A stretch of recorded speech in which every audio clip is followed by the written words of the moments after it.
NEET परीक्षा जो कि देश की सबसे प्रतिष्ठित और बड़ी परीक्षाओं में एक है, उसका पेपर भी लीक हो गया है। बेरोजगारी और पेपर लीक समस्या से जूझ रहे नौजवानों को भ्रष्टाचारी सरकार ने एक और झटका दे दिया है। एक और जहां संवेदनहीन मोदी सरकार में भर्तियों का टोटा है, तो वहीं दूसरी ओर भ्रष्टाचार में डूबी सरकार सभी प्रकार के परीक्षाओं का पेपर लीक करवाने की जिम्मेदार है, जिसकी वजह से नौजवानों को अपने उज्जवल भविष्य का कोई मार्ग नहीं दिख रहा है। नीट की परीक्षा के परिणाम 14 जून को आना था, परंतु आनंद फानंद में 4 जून को ही लोकसभा चुनाव के परिणाम के दिन ही नीट की परीक्षा का परिणाम घोषित कर दिया गया है।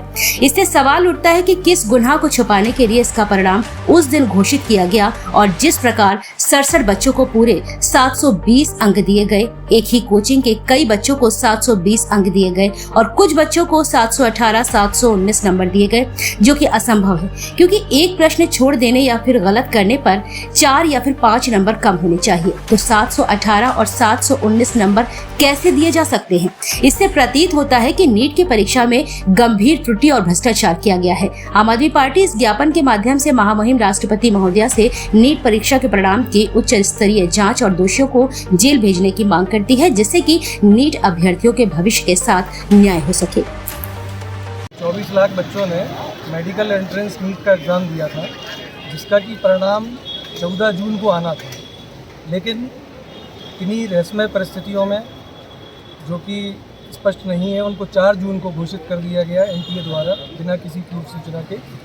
और इसमें इस तरीके के कुछ परिणाम देखने को मिले हैं, जिससे कि ऐसा लग रहा है कि जो एक आंकड़ों की बाजीगरी का जो खेल पिछले काफ़ी समय से हम लोग देखते आ रहे हैं। अभी लोकसभा के जो परिणाम आए और उसमें जो एग्जिट पोल आए, उसमें भी हम लोगों ने देखा कि जिन राज्यों में जितनी सीटें नहीं थी उससे ज़्यादा सीटें दे दी गई एनडीए को। ये उदाहरण है।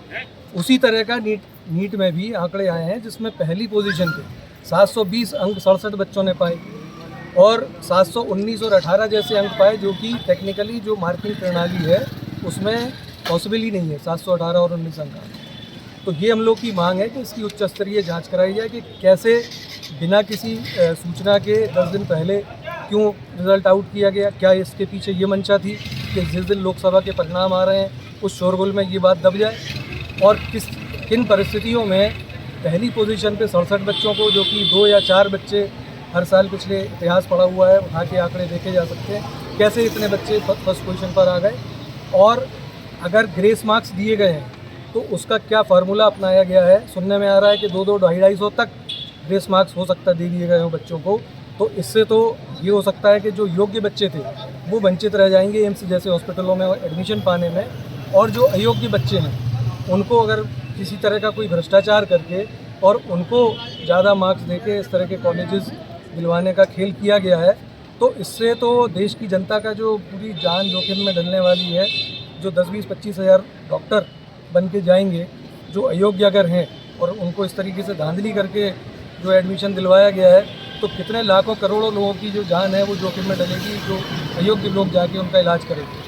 तो ये हमारी मांग है कि इसकी उच्च स्तरीय जाँच हो और अगर ज़रूरत पड़े तो नीट परीक्षा को दोबारा करें। आपको यहाँ आकर क्या आश्वासन होगा? ये अभी हमने ज्ञापन सौंपा है महामहिम राष्ट्रपति महोदया के नाम से जिलाधिकारी जी के माध्यम से, और इसमें हमने ये मांग की है। और ये वैसे भी ये रिट सुप्रीम कोर्ट में दायर की जा चुकी है कुछ संस्थाओं द्वारा, तो इसमें प्रशासनिक स्तर पे और शासन के स्तर पे इसमें उच्च स्तरीय जाँच होना चाहिए। नहीं तो फिर सुप्रीम कोर्ट में तो फिर हम लोग सारी ताकत लगाकर वहाँ से ये काम को